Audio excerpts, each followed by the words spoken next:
Hello दोस्तों, आज का अपडेट रहने वाला है पंचायती राज डिपार्टमेंट उत्तर प्रदेश की तरफ से, यानी कि पंचायती राज विभाग जो उत्तर प्रदेश की तरफ से निकाली गई लेटेस्ट वैकेंसी के लिए ये अपडेट रहने वाला है। यहाँ पर जो वैकेंसी निकल के आई थी वो इंजीनियरिंग की वैकेंसी निकल के आई थी। लगभग 1875 वैकेंसी रहने वाली है और हर डिस्ट्रिक्ट वाइज अलग अलग जो वैकेंसी निकल के आ रही थी उसके लिए यहाँ पर अपडेट रहने वाला है। यहाँ इस अपडेट में आप लोगों को बताऊँगा कि आप लोगों को अपने फॉर्म फिल करने में क्या क्या चीज़ें ध्यान देनी है और कैसे आप लोगों को फॉर्म फिल करना है और क्या क्या चीज़ें यहाँ पर रिक्रूटमेंट की गई हैं और यहाँ पर कौन कौन लोग एलिजिबल हैं। यहाँ पर सभी बातों का मैं जिक्र करने वाला हूँ। यहाँ पर मतलब बहुत सी बातें आप लोगों को नई नई सुनने को मिलेंगी और समझने को मिलेंगी, तो आप वीडियो को लास्ट तक बने रहिएगा जिससे कि आप सभी चीज़ों को अच्छे मायने से और सही तरीके से समझ पाएँ।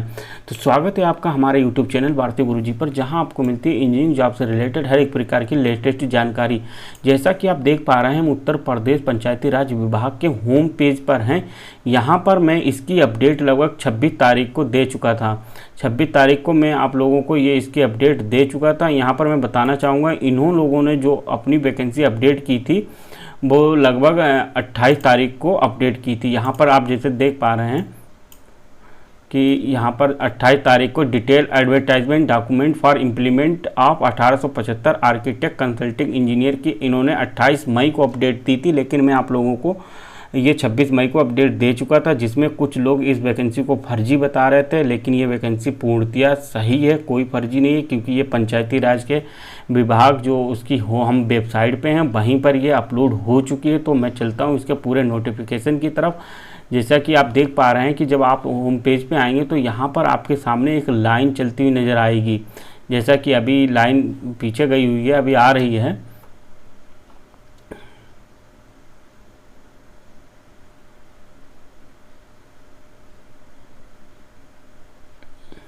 यहाँ पर जैसा आप देख पा रहे हैं कि एक जो लाइन है, यहाँ पर आप क्लिक करेंगे इम्प्लीमेंट ऑफ 1875 आर्किटेक्ट या कंसल्टिंग इंजीनियर पे आप क्लिक कर देंगे तो आपके सामने कुछ इस तरीके का पेज निकल के आएगा।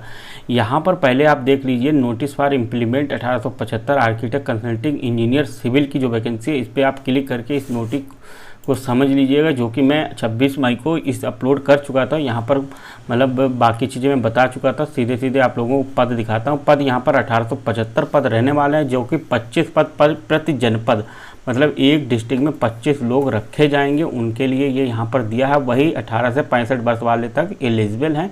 और यहाँ पर जो आपके पास सिविल से आपने चाहे बीटेक या बीई कर रखा हो तो आप यहाँ पर एलिजिबल हैं। तो आ जाते हैं हम इसके फिर से वही पेज पे पुराने। यहाँ पर आप देख पा रहे हैं डिटेल एडवर्टाइजमेंट। आप इसको डिटेल से पढ़ना पड़ेगा, क्योंकि इसी में बहुत सी ऐसी चीज़ें हैं जो आप लोगों को समझ में आने वाली हैं और आप लोग इससे समझ पाएंगे कि आप लोगों को कैसे फॉर्म फिल करना है।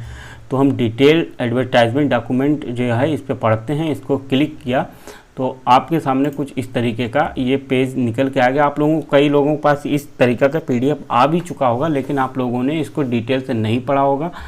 जैसा कि हम देख पा रहे हैं कि ये मतलब पंचायती राज डिपार्टमेंट की तरफ से उत्तर प्रदेश सरकार द्वारा ये इशू किया गया है। तो यहाँ पर पूरा इन्होंने एक क्राइटेरिया बनाया, पूरा मतलब यहाँ पर जो 12 स्टेप है, पूरा इंट्रोडक्शन, एलिजिबिलिटी, हर चीज़ को डिटेल से इन्होंने को डिस्क्राइब किया है, जिससे कि किसी को कोई दिक्कत ना है। तो हम इसके हर एक स्टेप को आप लोगों को समझाने की कोशिश करूँगा। तो जैसा कि आप देख पा रहे हैं इंट्रोडक्शन में इन्होंने दिया है कि इन्होंने पूरा ये बताया है कि हमारा जो पीरियड है 2020 से लेकर 2026 तक के, यहाँ पर जो 26,608 करोड़ रुपया का प्रोजेक्ट यहाँ पर इन्होंने मतलब गाँवों में उत्तर प्रदेश में खर्च करने हैं। इस प्रोजेक्ट के लिए उन्होंने पंचायती राज विभाग को चुना है, जिससे कि सभी गाँवों में समान प्रकार से जो भी ज़रूरतें वो कार्य किए जाएंगे, जिनके लिए भारी संख्या में इंजीनियर की ज़रूरत थी। क्योंकि जितने भी पंचायती में काम हो रहे हैं लगभग वो सिविल इंजीनियरिंग के अंतर ही आते हैं। तो यहाँ पर सिविल इंजीनियरिंग की हाई रिक्वायरमेंट ये ली जा रही है। तो 26,608 करोड़ रुपए का ये पूरा खर्च किया गया है उत्तर प्रदेश में। तो जैसा कि प्लान के बाइस मतलब यहाँ पर जो बताया गया है कि जो आर्किटेक्ट कंसल्टिंग इंजीनियर यहाँ पर रखे जाएंगे ग्राम पंचायत के स्तर पर। तो एलिजिबिलिटी इनकी क्या है, तो आपके पास बीटेक या डिप्लोमा आपने सिविल इंजीनियरिंग से कर रखा हो, या आपने आर्किटेक्ट वगैरह मतलब आर्किटेक्ट इंजीनियर हो, तब भी आप यहाँ पर एलिजिबल हैं, चाहे डिप्लोमा होल्डर हो चाहे आपने डिग्री कर रखी हो कहीं से भी, किसी प्रकार की डिग्री, मतलब जो सिविल से और आर्किटेक्ट से रिलेटेड बीटेक या वो डिप्लोमा या डिग्री आपके पास होना चाहिए। तो नेक्स्ट बात कर लेते हैं स्कोप और जॉब आपका मतलब क्या रहने वाला है, क्या क्या चीज़ें आपको करने पड़ेंगी। तो एक लगभग आप ये समझ लीजिए, एक जो ग्राम में जो काम होता है एक इंजीनियर देखता है, जो इसके पहले आरईएस डिपार्टमेंट का जो इंजीनियर करता था, मतलब जो भी चीज़ें करते थे रूरल इंजीनियरिंग सर्विस के अंतर्गत आती थी चीज़ें, और जो पंचायती राज में जो काम चलते थे वो यहाँ पर सब काम किए जाएंगे, आप लोगों को करने पड़ेंगे। यहाँ पर मोटे तौर पे इन्होंने बोल दिया है कि एस्टीमेट है, मैप लेआउट डिज़ाइन वर्क भी है, प्रिपरेशन एमबी है, अदर रिलेटेड सिविल वर्क हैं। तो एक सिविल इंजीनियर का ही पूरा यहाँ पर काम रहने वाला है। नंबर ऑफ कैंडिडेट मतलब कितने रखे जाएंगे, तो मैं पहले ही बता चुका हूँ कि प्रत्येक डिस्ट्रिक्ट में 25 मतलब आर्किटेक्ट, कंसल्टेंट, इंजीनियर, सिविल रखे जाएंगे। मतलब पूरे उत्तर प्रदेश में 875 ये वैकेंसी निकाली गई हैं। तो डिस्ट्रिक्ट वाइज ये रहने वाले हैं। और यहाँ पर बात कर लेते हैं कि स्टेट जो मतलब स्टेट के लिए इनको जवाबदेही रहेगी, और जो भी काम रहेगा डिस्ट्रिक्ट वाइज जो होता है इस पंचायती राज का हेड, आपको उसके प्रति काम करना पड़ेगा।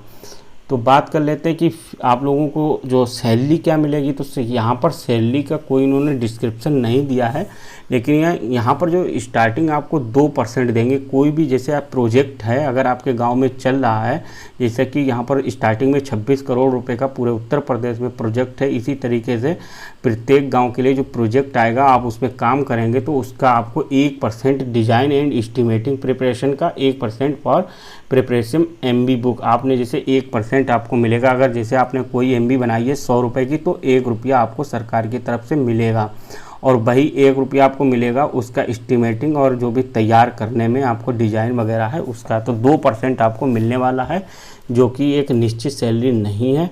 यहाँ पर बात कर लेते हैं आपकी जो क्या शैक्षिक योग्यता क्या होना चाहिए। जैसे कि स्टार्टिंग मैंने बताया था कि आपके पास बीटेक, बीई सिविल इंजीनियरिंग से, या 3 ईयर डिप्लोमा सिविल इंजीनियरिंग से, या बी आर्किटेक्ट आपने कर रखा हो। आपकी एज 18 साल से लेकर 65 ईयर तक के बीच में होना चाहिए। Full time employed candidate in any government private company will not eligible. मतलब आप अगर जैसे सोच रहे हो कि अगर हम दूसरी कंपनी में भी काम करते रहें या दूसरी संस्था में काम करते रहें और यहाँ भी काम करें, तो वो लोग यहाँ पर एलिजिबल नहीं हैं।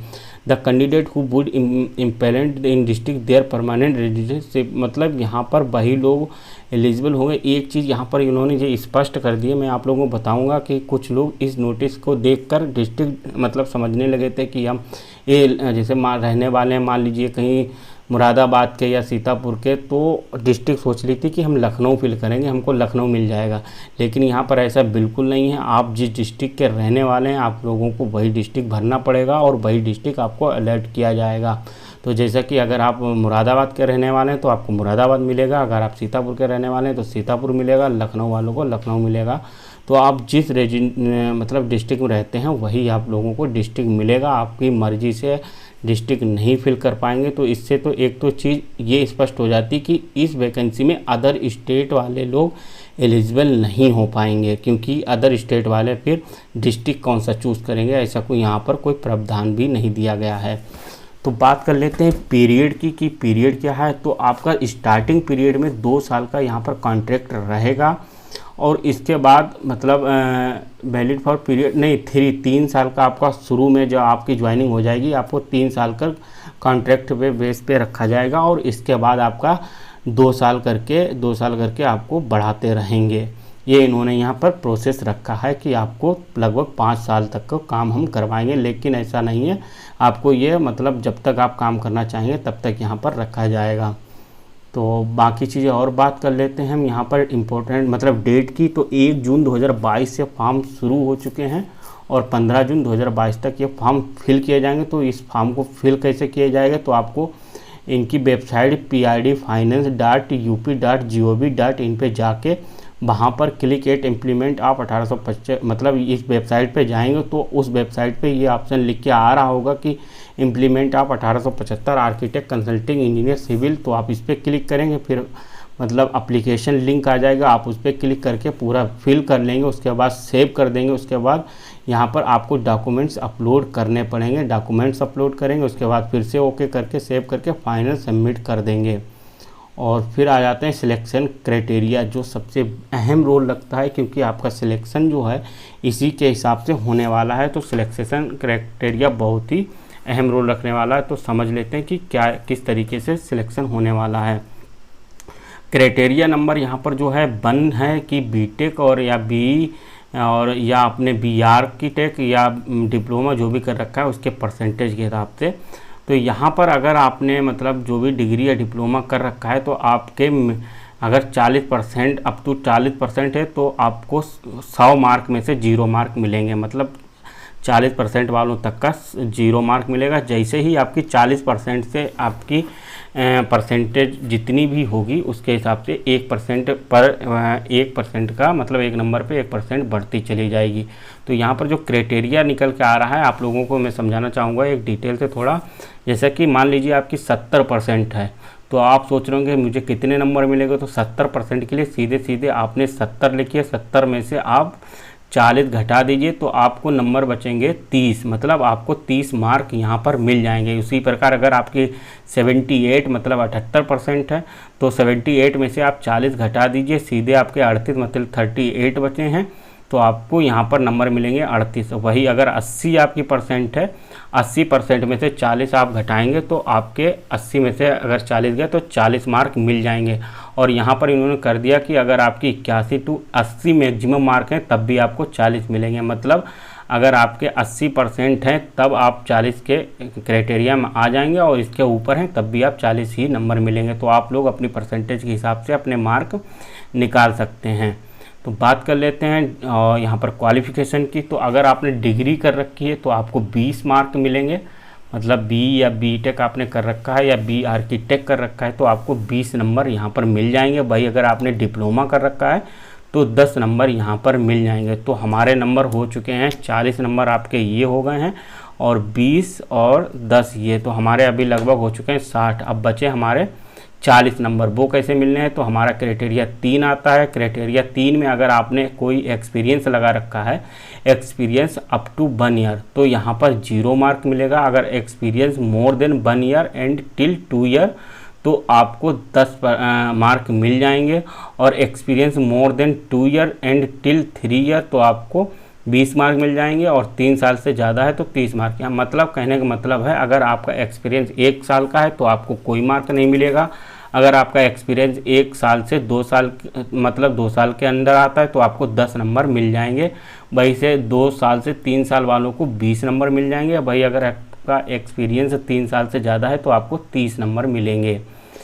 तो बात कर लेते हैं हमारा क्राइटेरिया 4 कि यहाँ पर जो हमारे जो लगभग नंबर बचे हुए हैं वो कैसे मिलेंगे। तो अगर आपने एनसीसी कर रखा है, स्टेट या स्पोर्ट कोई सर्टिफिकेट है आपके पास एनसीसी सी, या आपने कोई खेल खेला रखा है तो आपको 5 मार्क मिलेंगे। और अगर आपने मतलब स्काउट गाइड या sports certificate district division university level पे हैं तो आपको 3 नंबर मिल जाएगा।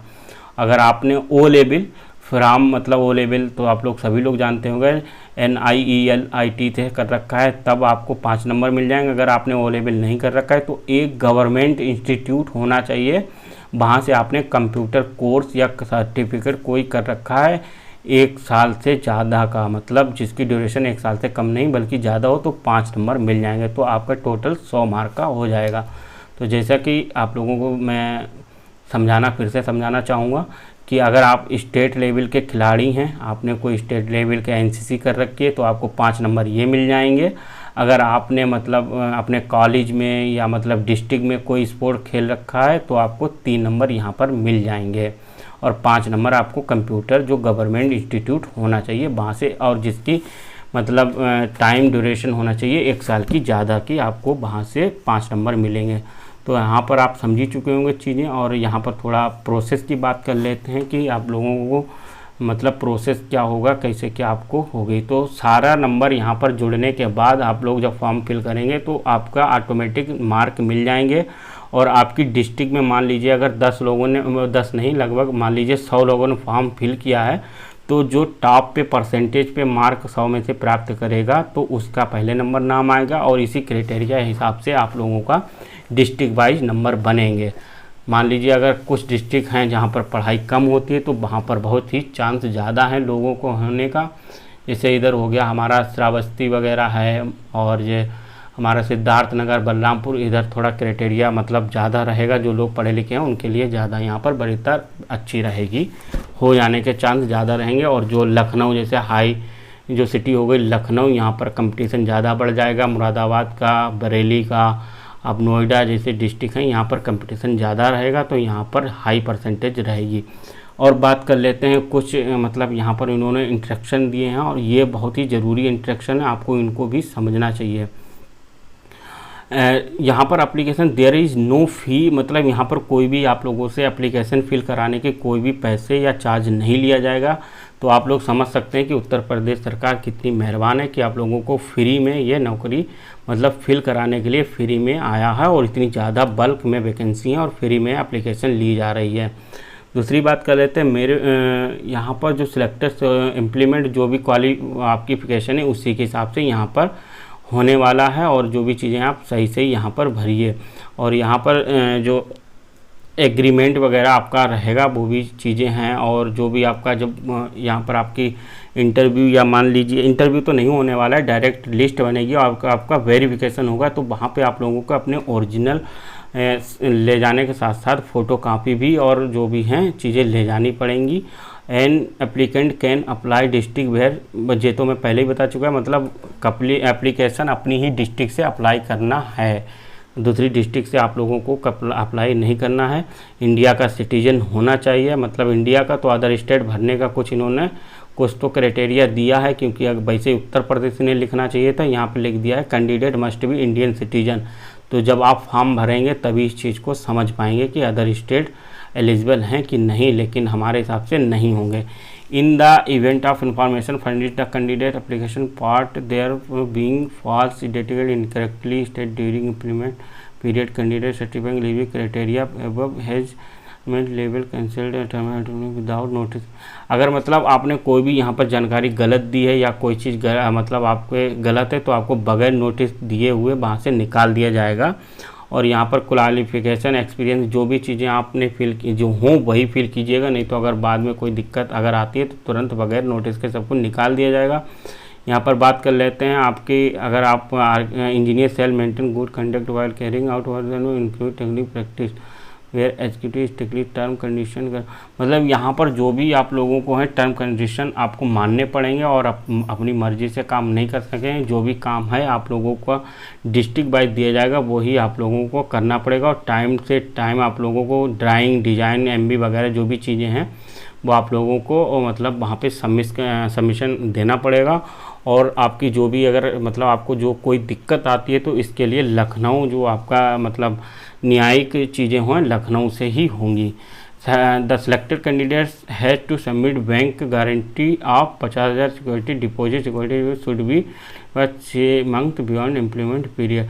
मतलब अगर आपका सिलेक्शन हो जाता है तो आप 6 महीने के अंदर ये जॉब नहीं छोड़ सकते हैं, क्योंकि अगर आप 6 महीने से पहले आप इस जॉब को छोड़ेंगे तो आपको 50,000 रुपया देना पड़ेगा।